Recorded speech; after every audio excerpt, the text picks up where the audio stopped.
Natalia Cano has over 15 years of product management, sales and marketing experience, leading international marketing strategies for brands in Europe and in the Asia Pacific region. For the past 10 years at Google as brand reputation marketing, Natalia has delivered successful marketing programs helping 40 million people grow their skills, career, and business. Thanks, Natalia, for being with us. What do you think is needed to help women in developing countries in becoming entrepreneurs? Thank you for the question. I think there is no doubt that entrepreneurship among women is a vital component of every country's economic growth, but it is also true that it can feel out of reach for many of them. And we believe very strongly that skills training and digital tools can help solve this. It not only boosts the economy through job creation, but it also delivers transformational social and personal outcomes. But first, let's take a look perhaps at some of the key challenges that women entrepreneurs face. So, the first one I would say is that gender inequities um, also result in issues when it comes to receiving external financing. It is hard for women to find the capital and the information. Second of all, women owned businesses have also experienced a massive decline in revenue due to COVID. And then I think third of all is the increased domestic responsibilities. More and more women have cited personal challenges as one of the key issues that they have in terms of finding better opportunities. So I think in order to help more women become entrepreneurs, we need to think about first inclusive outcomes that require inclusive decision making. It is important to include a gender sensitive lens as part of research and decision making processes. Secondly, the barriers that women entrepreneurs face do not always exist in isolation. And we need to make sure that we fight existing gender biases and stereotypes. And it is important that we continue to educate ourselves on the systematic factors that contribute to all these gender gaps. And then I think the third thing is that the effects of COVID-19 are not gender neutral and will worsen existing gender gaps unless there's very thoughtful, gender sensitive interventions that are made by leaders, governments, and businesses. So I think equipping women entrepreneurs with the skills and resources they need has never been more critical. And we also know that when women have equal access to information and opportunity, everyone benefits. Thank you, Natalia. Very interesting insights. Now, you have been leading on Google's Women's Will project, and I wanted to ask you if you can share a success story from a developing country. Yes, definitely. Women Will is a Grow with Google initiative that creates economic opportunity for women everywhere.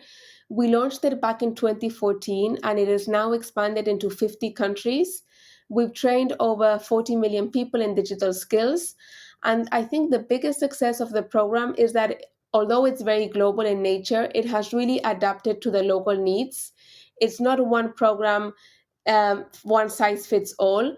So we have been helping women all around the globe. But maybe one story that I'd like to bring today is that story of Tan Thi Shu, who lives in Vietnam. And I had the pleasure to meet her in person in Hanoi just before COVID. And she has a business called Sapa or Chow, which is a social enterprise that helps minorities overcome language and cultural barriers.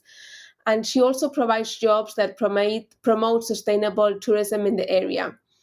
So the way we met Tanti Shu was through a Woman Will event. And she discovered how easy it was to access the trainings. And she started to doing a lot of online trainings on her own that could help her business. And as a result of that, Tanti Shu actually saw a 20% increase in customers and growth of her business. And also, as a result of the Women Will trainings, she herself has now become a trainer herself. So she's taken the initiative to train women across the community. And she's brought them also together with her into this journey of digital transformation. Thank you very much. It's interesting to hear, this experience with the leadership of a big corporate. Now, us at the International Trade Center, we have put women entrepreneurship at the forefront of our action. And I was wondering, from your corporate point of view, do you have any suggestions for international organizations like us that are working on women entrepreneurship? Yes, definitely. I think it takes a village. It takes a lot of collaboration between privacy and public sector.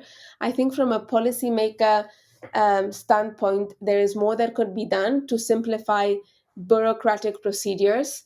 I think there's also more that can be done to expand access to financial capital, expand access to knowledge capital, and also include women in the room where policy decisions are made. But looking at the corporate sector, at the private sector, which is what you're asking in your question, I think it's important that all corporations offer flexible work arrangements and explore ways to mitigate work-life balance challenges for employees. It is also important that we sponsor research, networking, and training opportunities. That's why, for instance, at Google we created Women Will. Also, one thing that we're doing is we're committed to gender diversity in our vendor ecosystem and supply chain. So we're making sure that we have a diverse pool of providers that help support women and other minorities. And then the last thing that we're doing is we're also looking at increasing the number of women in senior management positions. Thank you very much, Natalia, for your contribution. Truly appreciated. And we look forward to continuing the conversation. Thank you. Thank you very much.